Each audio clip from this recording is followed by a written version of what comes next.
제가 이제 청년회 때 제 그 친했던 그 외국 친구가 한 명이 있어요. 이름이 이제 크리스라는 친구인데 등치도 이렇게 크고, 그런데 한국 친구들을 되게 좋아했어요. 한국 동생들을. 왜냐면 이제 그 크리스를 보면 한국 애들이 이제 인사를 잘하거든요. 인사를 잘하고 예의 있게 잘 대하니까 너무 좋아하는 거예요. 그래서 그러니까 특별히 한국 애들을 편애하기 때문에, 그래서 너 왜 이렇게 한국 사람들 좋아하냐 그랬더니 미국 애들은 버르장머리가 없다고 사람을 이렇게 존대할 줄 없고 예의를 지킬 줄 모른다, 이렇게 얘기를 하는 거예요. 그래서 한국에서는 사실 한국 사람은 어디 가서든지 그런 예의가 있잖아요. 그래서 만나면 하이가 안 되고 자기도 모르게 고개가 숙여지잖아요. 이번에 FIC에 갔는데도 그 한 목사님이 저를 보더니 이렇게 인사를 하더라고요. 그 미국 분인데, 그래서 아니 어떻게 이런 인사를 하냐 그랬더니 자기 교회에 한국 분이 있다는 거예요. 그래서 이렇게 큰 인사를 자기가 할 줄 안다고. 그래서 저하고 같이 이렇게 맛으로 이렇게 인사를 했는데요. 한국에 이제 한국 사람이 특별히 그런 이유가 뭐냐면 사실 유교 때문에 그렇잖아요.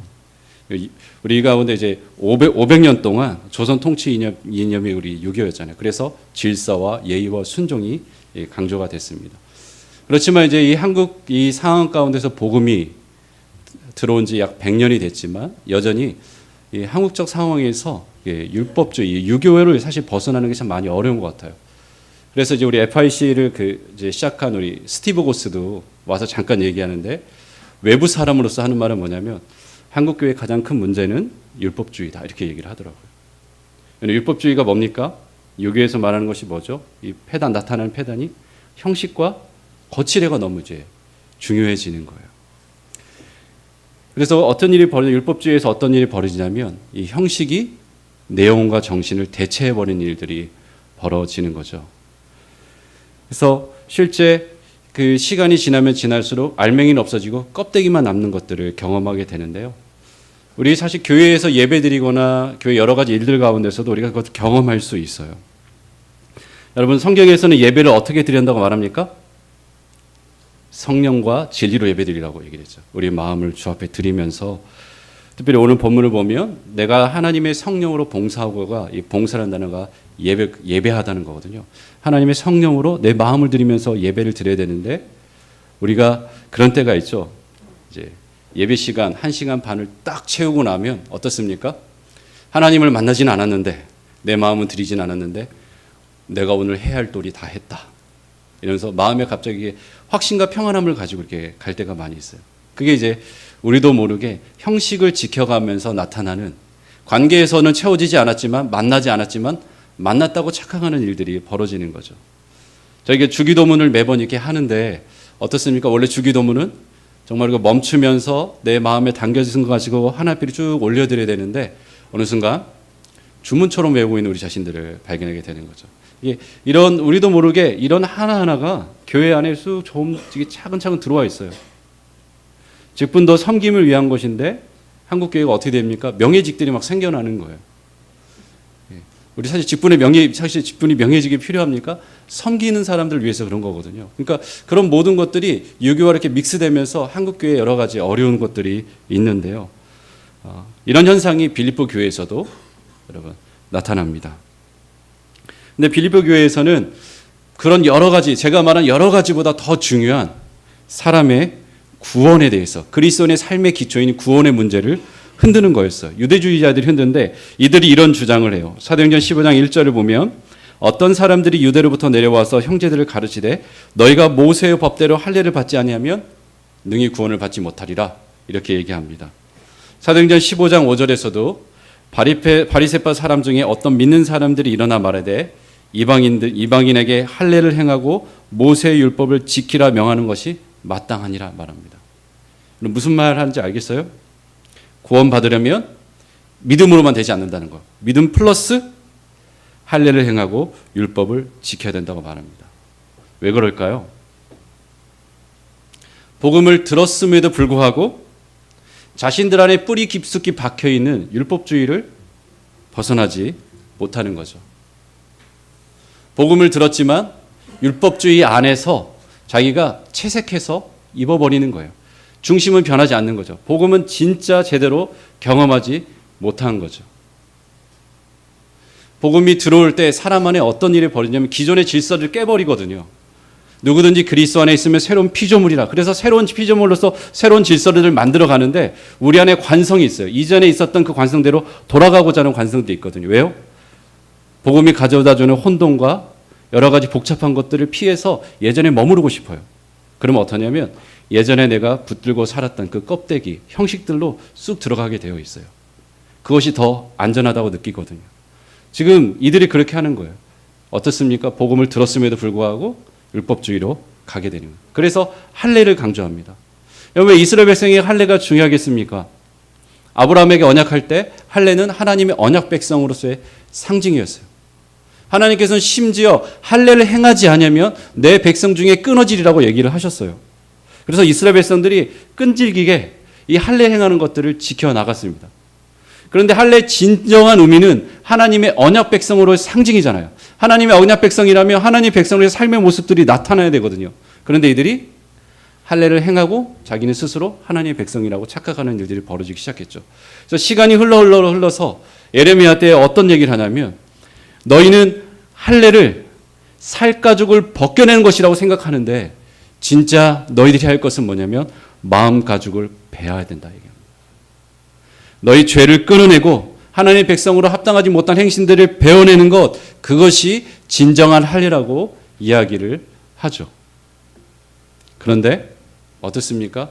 마음은 변하지 않은 채 외적인 행위를 통해서 나는 하나님의 백성이라고 착각하게 되는 거죠.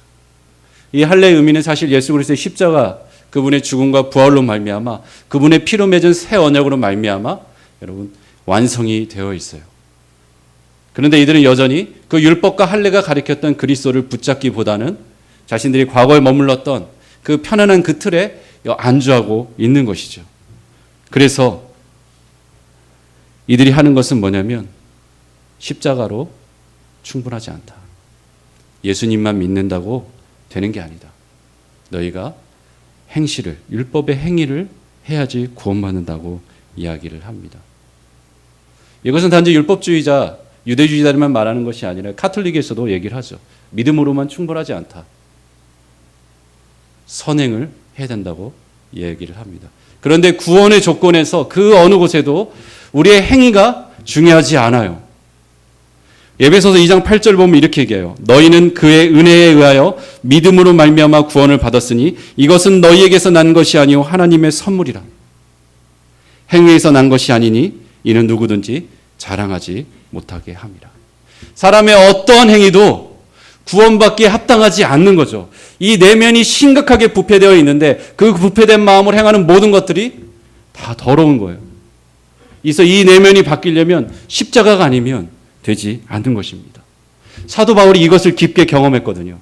그래서 그가 분노 가운데 이런 유대주의자를 향해서 뭐라고 얘기합니까? 개들이라고 얘기하는 개들. 우리말로 하면 개 베이비예요. 개 베이비. 지금 성경에서 개 베이비라고 막 얘기를 하고 있는 거예요. 여러분 이 이스라엘 백성들이 유대인들이 이방인들을 향해서 개라고 불렀거든요. 왜냐하면 너희는 우리가 교제할 수 없는 더러운 사람들이다. 이렇게 해서 개라고 불렀어요. 근데 이 개는 애완용이 아니에요. 당시 개는 뭐냐면 집도 주인도 없이 떠돌아다니는 들개예요. 쓰레기와 오물을 먹고 다니는 더러운 들개. 그런 존재라고 얘기합니다. 왜요? 복음을 변질시키는 이들이기 때문입니다. 그래서 사도 바울이 갈라디아에서 두 번이나 얘기해요. 다른 복음을 전하는 자들에게 우리나 혹은 천사라도 그런 다른 복음을 전하는 자들에게는 저주가 있을 것이다. 이렇게 얘기해요. 저주를 두 번이나 얘기합니다. 왜 그가 이렇게 강렬한 마음으로 분노를 쏟아내면서 이렇게 말하겠습니까? 복음을 경험했기 때문인 것이죠. 사도 바울. 그가 경험했던 복음은 무엇입니까? 자신이 있었던 출생 가운데 나타난 특권, 개인적 성취 이런 것들이 아무것도 소용없다는 것을 그가 깊게 깨달았던 거예요. 여러분 사도 바울이 얼마나 특별한 출생을 했습니까? 금수저거든요. 자신은 율법에 따라 난 지 8일 만에 할례를 받았다고 얘기해요. 여러분 유대교를 개종한 수많은 사람들이 있는데 그 사람들은 8일 만에 할례를 받을 수가 없어요. 부모가 이방인이기 때문이죠. 사도 바울은 부모님이 어떤 분이었냐면 율법의 규정을 세세히 지키는 분들이었어요. 그렇기 때문에 하나님의 말씀에 따라 8일 만에 할례를 받았어요. 그리고 그는 뭐라고 하냐면 히브리인 부모에게서 태어난 히브리인이다. 이것이 연결되는 게 이스라엘 족속인 거거든요. 뭐냐면 나는 순수한 유대인 혈통을 가진 사람이다. 혈통을 지금 얘기를 하는 거예요. 뿐만 아니요. 자신은 베냐민 지파라고 얘기합니다. 베냐민 지파가 왜 자랑이 되냐면 야곱이 사랑했던 라헬이 낳은 막내가 베냐민이었어요. 여러분, 이스라엘의 초대왕 사울이 무슨 지파였죠? 베냐민 지파였어요. 남북 이스라엘이 분리될 때 다윗 왕조에 충성했던 사람들이 어떤 사람이었습니까? 유다 지파와 베냐민 지파였어요. 여러분, 바벨론 포로기에 있을 때 그 이스라엘 백성들을 구한 모르게가 무슨 지파입니까? 베냐민 지파였어요. 포로기 이후에 다시 팔레스타인 땅에 돌아와서 이스라엘을 재건했던 사람들 베냐민 지파였어요. 그럼 사도 바울이 하는 말이 뭡니까? 우리 집은 뼈대 있는 집안이다. 얘기하는 거예요. 성골이에요, 성골. 신라 시대 때 성골은 어떤 사람이냐면 부모 양쪽이 왕족인 사람이 성골이에요. 한 단계 낮은 사람들이 진골이죠. 한쪽만 왕족이에요. 그 다음 밑인 사람이 육두품이라고 얘기하죠. 그래서 사실 사역자의 세계에서는 이렇게 얘기해요. 부모가 다 몇 대째 목사인 집안은 성골 집안이구나. 저희 같은 사람은 육두품이죠. 이렇게 하나님께서 특별히 부른 사람들. 네. 그렇게 얘기해요. 그래서 성골 집안들이 있어 이렇게. 그런데 그렇게 성골이어도 어떻습니까? 하나님께서 그 사람들을 받으시기에 합당한 조건이 되지 않는 거예요. 아무리 뼈대 있는 집안이라도 집안이 몇 대째 기독교인이라도 전혀 상관이 없는 거예요. 사도 바울은 자신의 그 뼈대 있는 집안을 얘기할 뿐만 아니라 내가 그러면 여태까지 행했던 성취를 봐라 하면서 뭐라 하냐면 나는 율법으로는 바리새인이라고 얘기합니다. 그럼 바리새인은 그 이스라엘 백성들을 거룩해야 된다 하는 그 이스라엘 부흥 운동이었거든요. 제사장 나라로서 하나님 백성으로 거룩해야 된다. 그래서 레위기에 나오는 여러 가지 제사법들을 연구하고 그것들을 스터디해서 하나하나 지켜나였어요. 세상 규정들을 하나하나 지켜나가면서 어떻습니까? 거룩한 삶을 추구했던 사람들이거든요. 그래서 예수님 당시에 6천 명밖에 없었어요. 그 숫자가 그렇게 많지는 않죠. 많은 사람들로부터 존경을 받았습니다. 그런데 사도 바울은 그냥 바리새인이 아니에요. 부모님이 아버님이 바리새인이었어요. 정말 뼈대는 집안이죠. 바리새인의 아들로 태어나서 바리새인이 됐어요. 뿐만 아니라 예루살렘에 유학을 가서 바리새인 중에 2개의 학파가 있었는데 가말리엘 학파 그 밑에서 철저히 율법 교육을 받은 사람이에요. 유학을 가서 학위를 제대로 한 거죠. 그리고 더 나아가서 율법의 의로는 흠이 없는 사람이라는 거예요. 갈라디아서 1장 14절을 보면 이렇게 말합니다. 내가 내 동족 중 여러 영갑자보다 유대교를 지나치게 믿어 내 조상의 전통에 대하여 더욱 열심히 있었다. 뭡니까? 나보다 나이 많은 사람보다 내가 정말 봐도 지나치게 믿었다는 거예요. 하나하나 그렇게 하나님 말씀에 따라 살았다는 거예요. 자신 있게 얘기하잖아요. 율법으로는 흠이 없다. 그런데 어떻습니까? 그것이 하나님께서 나를 받아들일 만한 아무런 조건이 되지 않는다고 얘기를 하고 있어요. 한 가지를 더 얘기하죠. 내가 율법 열심으로는 교회를 핍박하였다. 이렇게 말합니다. 이것을 이제 우리 쭉 따라 올라가면 우리 열심당에서 볼 수 있는데 열심당을 쭉 따라 올라가면 비느하스까지 올라가요. 저는 비느하스가 이스라엘 백성들이 가나안 땅으로 들어갈 때 그 잠깐 우리 시딤에 머물러서 죄를 범하잖아요. 우상 숭배를 하면서 모압 여인들과 음행을 합니다. 그래서 하나님의 진노가 임해요. 그래서 이스라엘 백성들이 그 하나님의 그 성막 앞에서 회개함에 있는데 이스라엘의 족장의 아들 하나와 그리고 모압의 그 지도자 중에 딸 하나가 어떠냐면 동치마로 이렇게 쭉 들어가요. 그들을 따라가서 비느하스가 창을 찔러 죽였거든요. 그때 하나님께서 그것을 이스라엘 백성을 위한 속죄로 받아주시고 어떻습니까? 진노를 멈추셨어요. 하나님이 그를 칭찬하셨습니다. 네가 나를 위한 질투로 질투하였다. 그의 열심을 칭찬한 거거든요. 그래서 이 비느하스의 전통에서 시작된 것이 쭉 나온 게 뭐냐면 마카비 운동이에요. 이스라엘이 과거 여러 그 로마의 식민지 가운데 처했을 때 이 나타났던 독립운동이거든요. 거룩한 운동, 우리 민족이 독립했는 운동, 그리고 그것이 열심당으로 이어지게 됩니다. 그래서 이것이 사도 바울에게 오니까 어떻습니까? 우리 이스라엘 민족을 더럽히는 저 기독교인들, 교회. 그래서 자신이 예수님 믿기 전에 그렇게 핍박을 한 거예요. 스데반이 순교당할 때 같이 참여를 했고요. 교회를 잔멸하려고 했다까지 얘기합니다. 가정교회에서 예배드리는 사람들을 질질 끌고 갔어요. 짐승처럼 끌고 가서 옥에 넘기기도 했습니다. 다메섹에 가서 그 사람들을 잡으려고까지 했어요. 바울 스스로도 자기 스스로는 뭐라 얘기하냐면 나는 교회를 박해한 사람이다. 교회를 폭행한 사람들이라고까지 말을 합니다. 그렇지만 이 모든 조건들이 그 유대교 관점에서 봤을 때 정말 하늘에 있어서 자신들은 감히 쳐다보지 못할 그 조건들이 구원받기에 아무런 영향력을 미치지 못한다는 것입니다. 여러분 금수저거든요. 금수저. 영적인 금수저. 영적인 금수저인데 어떻습니까? 탁월하기까지 해. 금수저만 물고 사는 사람들이 있거든요. 탁월하지 못해서. 그런데 탁월하기까지 하는 거예요. 도덕적으로나 영적으로나 종교적으로 따라오지 못할 사람이라는 거예요. 그런데 그가 뭐라고 말합니까? 그게 다 헛되다. 그것이 구원 얻을 만한 아무런 조건이 되지 않는다고 이야기를 하는 거예요. 가족이 몇 대가 기독교인이든 내가 아무리 헌금을 많이 했든 내가 예배를 많이 드리고 내가 아무리 많이 섬기든 그것 자체가 구원받을 만한 조건이 되지 않는다는 거예요. 전혀 우리가 한국 교회도 시간이 지나면서 몇 대째 기독교인 집안들이 생겨나기 시작했어요. 그래서 어떠냐면 지금 청년들 그리고 혹시 여기 앉아 계신 분들도 있을 수 있지만 기독교를 믿는 것이 너무나 당연해요. 당연해요. 문화에 이렇게 적응되어 있거든요. 그리고 기독교적으로서 말하는 여러 가지 윤리적 행위, 도덕적 행위, 하나님을 섬기는 행위를 합니다. 그런데 실제 주님을 만나지 않고 그럴 수 있어요. 그게 자신 삶의 껍데기처럼 남아 있어서 만나지 않고도 충분히 그럴 수 있는 것입니다.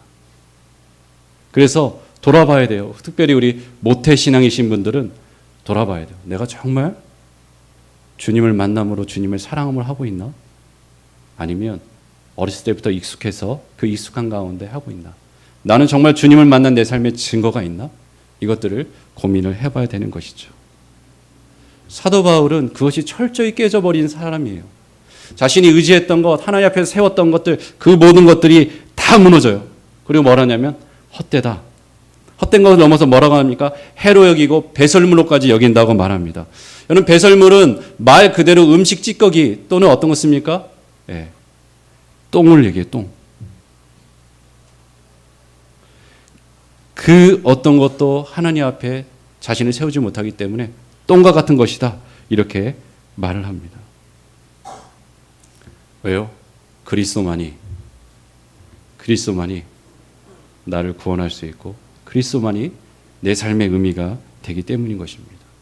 그래서 그가 과거에 누렸던 그 모든 특권들을 다 포기해요. 실제로 제가 미국에서 공부하고 있는 한 목사님을 알고 있는데요. 이분의 스승이 아주 저명한 유대인 학자예요. 구약 학자예요. 근데 그분이 또 어떤 계기를 통해서 예수님을 만나셨어요. 만나고 나서 바울 서신을 읽어보니까 어떻게 이렇게 자신이 고백하는 것과 똑같은지 모르겠다. 그렇죠. 그 율법 아래서 철저히 훈련받았던 사람이기 때문에 예수님 만나고 나니까 바울의 고백들이 하나하나 가슴에 절절히 다가오는 거예요. 그런데 이분이 어떻게 하냐면 자신이 그리스도인이 되었다고 밝혔어요. 그러니까 어떤 일이 벌어지냐면 예루살렘에서 받았던 박사학위가 취소가 됐어요. 심지어 그분이 썼던 수많은 논문들이 다 철회가 되고 삭제가 되었습니다. 유럽에 몇 개 남지 않았다고 그래요. 지금까지 내가 쌓아놓은 모든 것, 내 삶의 근간이었던 것, 내가 쌓아놓은 시간들과 애씀과 수고가 한순간에 다 날아갔어요. 사도 바울이 그런 거거든요. 그런데 뭐라 합니까? 하나도 아깝지 않다. 왜요? 그리스도가 내 삶에 가장 귀하기 때문에 이렇게 말하는 거예요. 내가 여태까지 살았던 모든 것들을 회계장부에 다 적어놨는데 그게 다 해가 되는 거예요. 그것을 다 잃어버려도 그리스도만 얻으면 내 인생의 모든 것을 얻는 것이기 때문에 사도 바울이 이 말을 하는 것입니다. 그리스도를 만나고 나니까 생각이 바뀌어진 것이죠. 예수님을 붙들고 나니까 다른 것들은 의미가 없어지는 것입니다. 그래서 어떠냐면 내가 과거에도 그렇게 여겼고 예수님을 만난 직후에도 그걸 똥처럼 여겼고 그리고 지금도 여전히 내가 똥처럼 여긴다. 그렇게 말하는 것입니다. 그런데 우리가 예수님을 만나고 나서 과거에 다 버렸던 것들이 어떻습니까? 때로는 우리 마음에 아까워요. 그죠? 그때 그걸 좀 더 붙잡고 있었으면 좋았을 텐데. 내가 왜 그때 순진해서 다 버려서 왜 그랬을까? 때로는 그런 마음이 들기도 하죠. 일찍 예수 믿어가지고 나중에 믿었으면 참 좋았을 텐데. 이런 생각을 가끔 할 때가 우리가 있어요. 그죠? 저만 그런 거 아니죠? 일찍 목사가 돼가지고.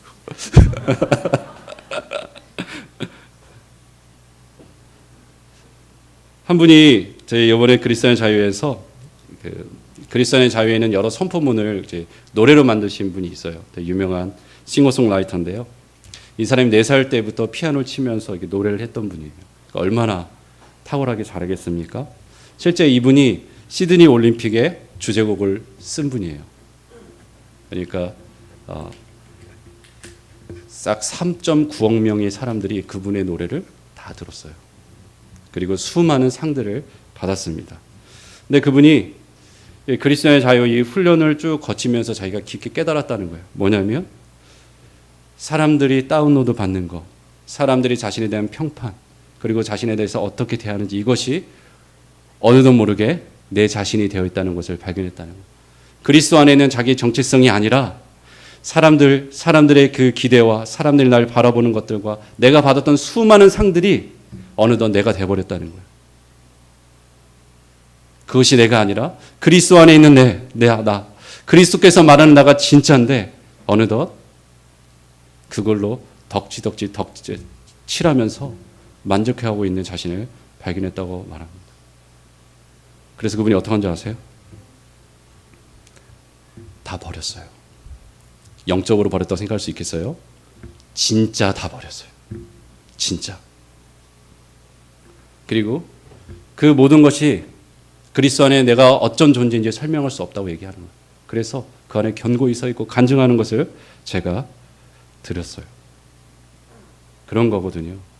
자신이 그리스도 안에서 어떤 존재인지 알면 더 이상 과거의 것들 붙들려고 하지 않아요. 그냥 떠나보내는 것입니다.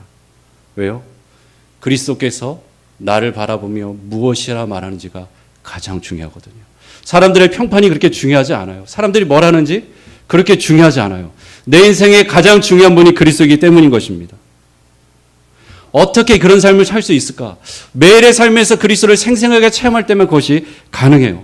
여러분, 그리스도를 경험한다는 것은 단지 우리가 말씀을 통해서 예수 그리스도가 어떤 분인지 알고 예배 시간을 통해서 우리가 설교를 통해서 그리스도가 어떤 분인지 아는 것, 그것만을 말하는 것이 않아요. 그리스도 아는 것은 정보를 습득하는 것이 아니에요.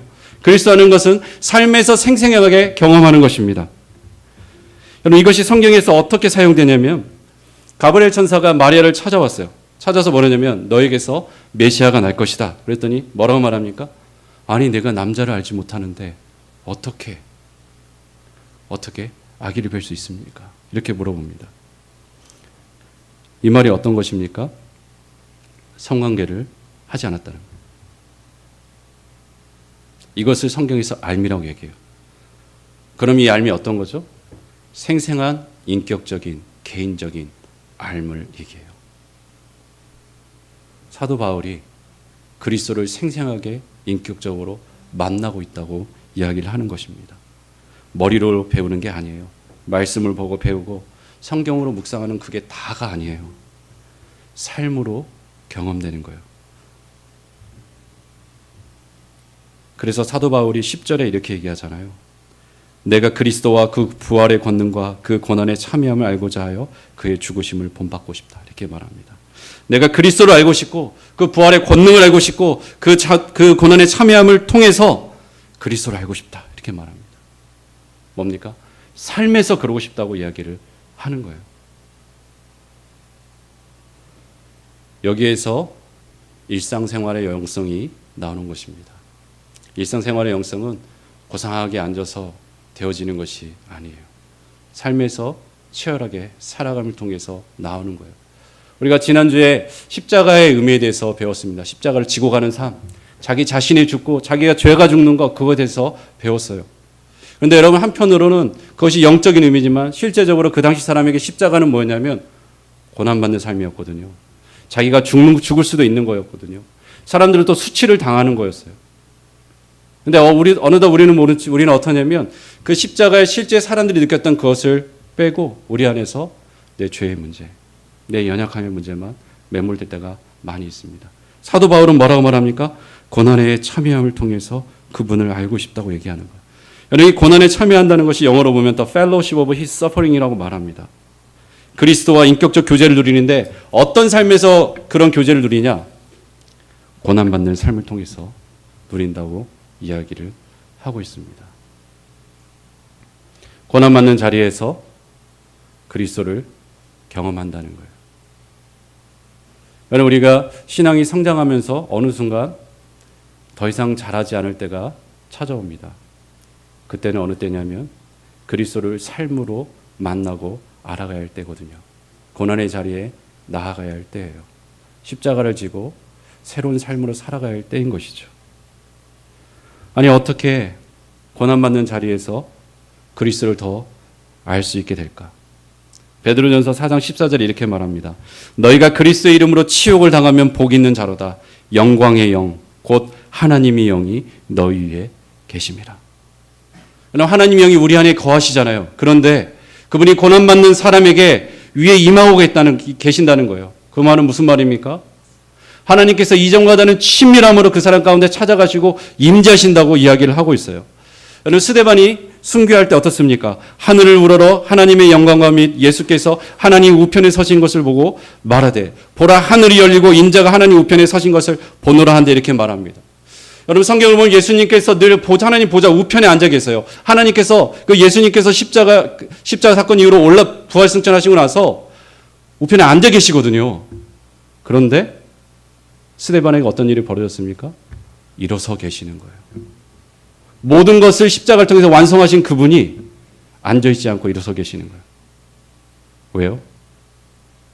받아주기 위해서. 그를 위로하기 위해서.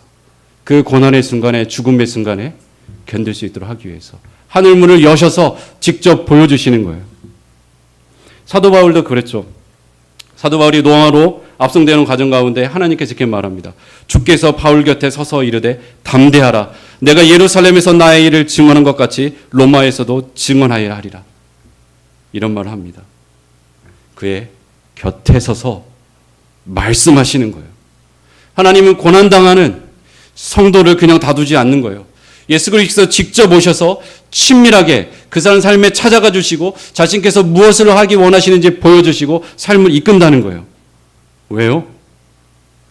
그리스도께서 고난을 받으셨기 때문이에요. 그 고난받으신 그리스도께서 우리가 경험하는 고난의 그 아픔과 힘듦을 아시죠? 그분이 당했던 거절과 배신, 수많은 눈물과 수고, 십자가에서 버림당하심, 그것들 다 아세요. 그래서 고난받는 그 자리에 내려가면 우리가 이전에 경험하지 못했던 그 하나님의 친밀함이, 예수 그리스도의 친밀함이 찾아오는 것입니다. 그거는 경험해 본 사람만 알게 되는 것이죠. 그래서 2세기 안디옥의 이그나티우스 주교가 그렇게 얘기해요. 그리스도처럼 고난과 죽음의 자리로 갈 때 하나님의 깊은 사랑을 누린다. 말로 되는 게 아니에요. 그럼 하나님의 깊은 사랑을 경험하고 싶습니까? 그렇다면 주님이 가신 길을 따라가야 돼요. 사도 바울이 그것을 갈망하고 있거든요. 주님과 연합된 삶. 그분을 붙잡기에 그분처럼 살아가는 삶. 부르신 자리에서 우리가 경험하고 누릴 수 있는 살아있는 영성이에요. 여러분, 이렇게 그리스도를 알아가면 알아갈수록 생기는 것은 무엇입니까? 우리 마음에 그리스도를 더 붙잡고 싶어요. 그리스도를 더 얻고 싶어 하는 거예요. 여러분, 살아있는 그리스도의 특징이 그렇거든요. 그리스도를 더 알고 만나고 싶어요. 그냥 자족하면서 이 정도면 됐다. 그렇지 않아요. 정말 살아있는 그리스도인이라면 그 안에 그리스도를 향한 갈급한 마음이 있는 것이 정상이에요.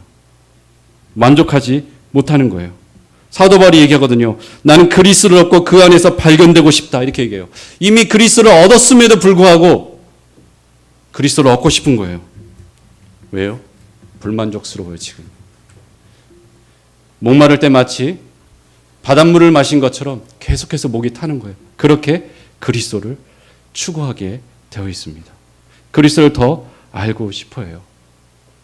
왜 그렇겠습니까? 그리스도를 떠나서는 자신의 삶에 아무런 의미가 없기 때문이에요. 그분 안에 생명이 있기 때문이에요. 거길 떠나서는 내 존재가 설 자리가 없기 때문인 것입니다. 그래서 바울 서신 13개의 서신 중에서 무려 86번이나 사도 바울이 강조하는 단어가 그거예요.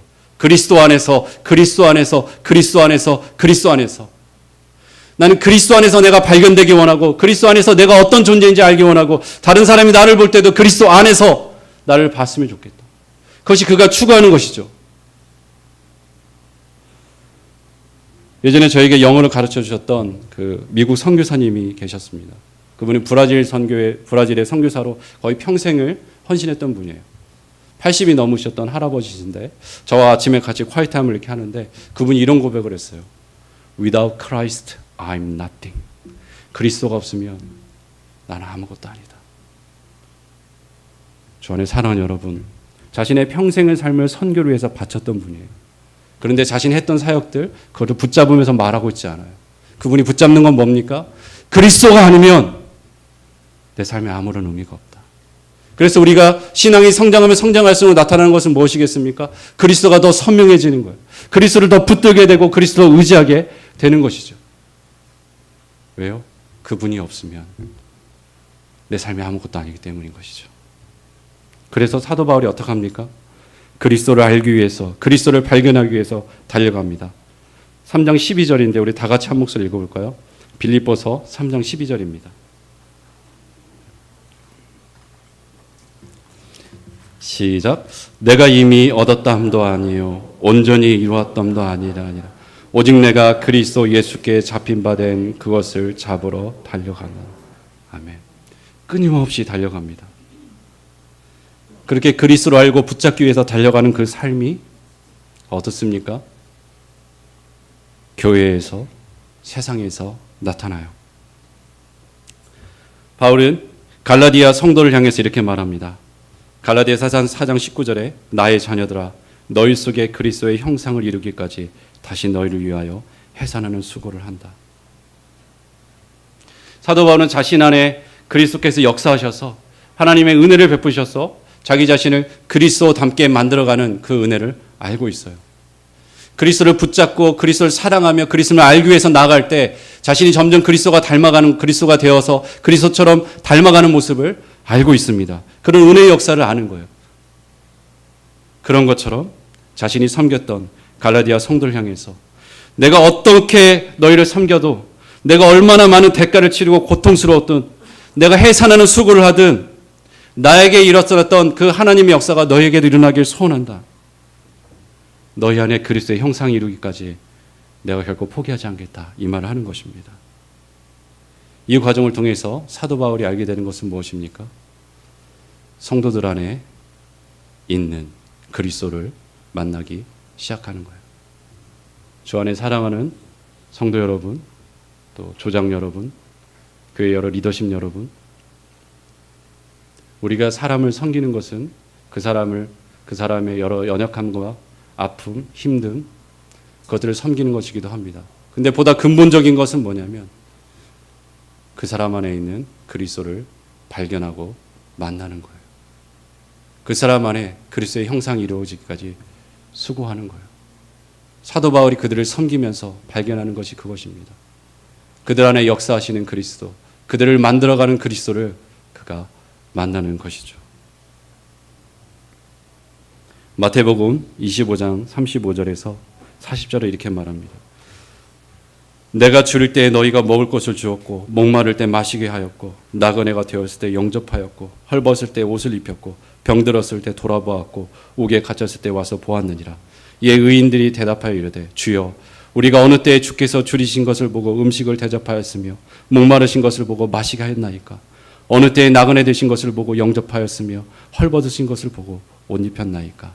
어느 때에 병드신 것이나 옥에 갇힌 것을 보고 가서 배웠나이까 하리니 임금이 대답하여 이르되 내가 진실로 너희에게 이르노니 내가 여기 내 형제 중 지극히 작은 자 중 하나에게 한 것이 곧 내게 한 것이니라.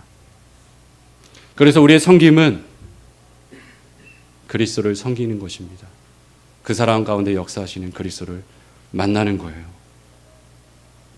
그래서 사도 바울이 어떻게 합니까? 골로새서 1장 24절에 나는 이제 너희를 위하여 받는 괴로움을 기뻐하고 그리스도의 남은 고난을 그 몸된 교회를 위하여 내 육체에 채우느니라. 기꺼이 고난 받겠다고 얘기를 합니다. 그리고 에베소서 4장 13절 15절을 보면 우리가 다 하나님 아들을 믿는 것과 아는 일에 하나가 되어 온전한 사람을 이루어 그리스도의 장성한 분량에 충만한 데까지 이르리니. 교회가 어디까지 잘해야 됩니까? 그리스도에게까지. 오직 사랑 안에서 참된 것을 하여 범사에게 그에게까지 잘할지니라. 그는 머리니 곧 그리스도라. 그에게서 온몸이 각 마디를 통하여 도움을 받고 연결되고 결합되어 각 지체의 분량대로 역사하여 그 몸을 자라게 하며 사랑 안에서 스스로 세우느니라. 교회가 어디까지 잘해야 됩니까? 그리스도에게까지. 근데 그것이 어떻게 이루어집니까? 서로 섬김을 통해서 이루어진다고 이야기를 하는 거예요. 지체의 그 미분량대로 섬길 때 그 안에서 그리스도가 더 온전하게 드러나는 거죠. 서로 가운데 역사하시는 그 그리스도의 흔적들, 그 은혜의 역사를 발견하고 서로 발견해주고 이야기하고 나누고 서로를 통해 일하시는 하나님을 만날 때 공동체가 어떻습니까? 그리스도처럼 되어져 간다는 거예요. 그래서 나만이 아니라 공동체에 있을 때 그리스도를 더 경험하게 되는 것입니다. 제가 안식월 기간에 읽었던 책 중에 줄쳐가면서 계속해서 묵상해서 읽었던 책이 있습니다. 눈뜬 자들의 영성이라는 책이에요. 여기에 공동체에 대해서 이렇게 얘기합니다. 공동체는 슬픔과 기쁨의 장소였다. 기쁠 때 와인잔을 축혀들고 그 손으로 너무 일찍 떠나버린 친구를 묻고 눈물을 닦았다. 내 곁의 친구들은 어두운 날들의 외로움과 의심과 두려움과 불안 속에서 내 안내자가 되어주었다. 공동체 안에서 나의 가장 무거운 죄들도 고백할 수 있었고 그곳에서 발견한 사랑이 주는 용기로 진정한 용서를 받아들일 수 있었다. 은혜의 공동체는 또 내 마음에 가장 깊은 상처들을 남겼다. 부당하거나 좌절된 기대, 거친 말들, 오해, 배신, 비난, 실망, 심지어 공동체 안에서의 외로움까지 가장 함께 있고 싶지 않은 사람과 언제나 사는 것이 곧 공동체라고 누가 말한 것이 기억난다. 동감이 되시죠, 여러분? 이런 것들은 내 공동체 경험에서 영 떠나가지 않았다. 공동체는 다른 어떤 훈련보다도 가장 내게 필요한 것이었지만 또한 발을 들이기 가장 힘든 것이기도 했다. 품이 많이 들고 유지하는 일도 고되고 괴로운데 굳이 공동체를 택하는 이유가 무엇인가? 나는 내가 하나님을 발견한 것이 공동체이기 때문에 공동체로 살기로 선택한다. 교회가 그런 곳이죠. 소그룹이 그런 곳이에요. 하나님을 발견할 수 있는 곳, 그리스도가 거하는 곳, 그리스도를 발견할 수 있는 곳. 그렇기 때문에 우리가 여기에서 함께 이렇게 예배드리고 소그룹을 하고 공동체로 있는 것입니다. 사도 바울은 그리스도를 경험하는 거 그거를 단지 교회만 제한하고 있지 않습니다. 세상 가운데도 나아가죠. 그가 그리스도를 알아가고 사랑하고 붙들면서 나타나는 것은 그리스도를 닮아가는 삶이거든요. 그래서 사도 바울이 끊임없이 말하는 것은 뭐냐면 내가 그리스도를 본받은 자가 되었다 이렇게 얘기해요. 왜요? 그리스도를 붙들었기 때문에. 그분이 내 삶의 가장 귀한 분이기 때문에 그분과 끊임없이 교제하기 때문에 그분을 닮아가는 거예요.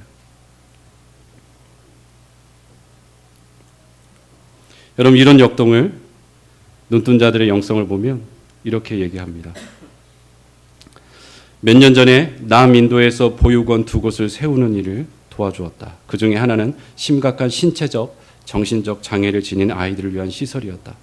푸어니마라는 이름의 소중한 아이는 그곳에서 우리가 처음 맞이한 소녀들 중 한 명이다.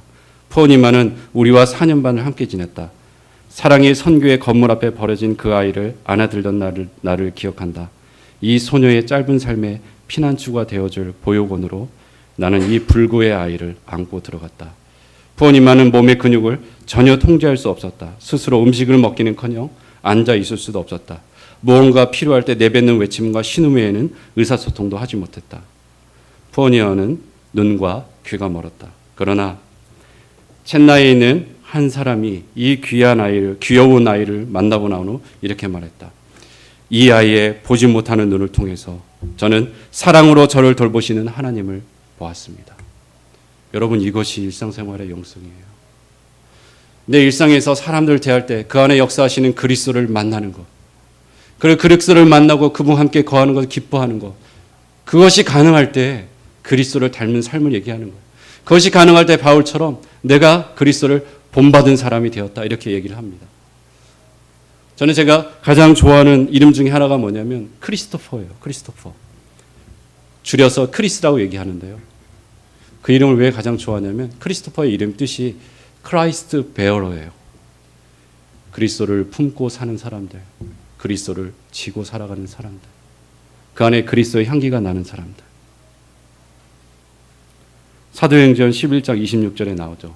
사도 바울과 바나바가 안디옥에 있는 성도들을 1년 동안 가르쳤습니다. 그때 제자들이 안디옥에서 비로소 그리스도인이라 일컬음을 받게 되었도다. 배워서만 그렇게 됐겠습니까?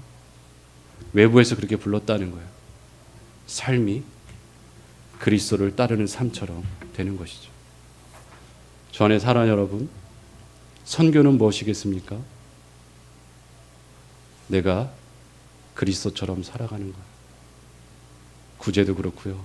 전도도 그래요. 내가 하는 모든 것들이 내 안에 계신 그리스도가 역사하면서 나아가는 것이죠. 그러면 어떤 일이 벌어지겠습니까? 여러분이 교회 안에서만이 아니라 세상에서 그리스도를 만나요. 왜요? 그 안에 그리스도께서 함께 하시기 때문에. 세상은 여러분 안에서 그리스도를 만나게 됩니다. 내 안에 그리스도가 계시기 때문에. 그렇게 걸어가는 사람을 통해서 선교가 일어나고요. 전도가 일어나고 구제의 은혜가 있는 것입니다. 저는 여러분들이 그런 크리스토퍼들이 되기를 주님 이름으로 축원합니다. 아멘. 이제는 우리 주 예수 그리스도의 은혜와 하나님 아버지의 크신 사랑과 성령님의 감화감동 역사하심이 그리스도인으로 살아가기를 소원하는 우리 성도들 머리에 이제부터 영원토록 함께 있을지어다.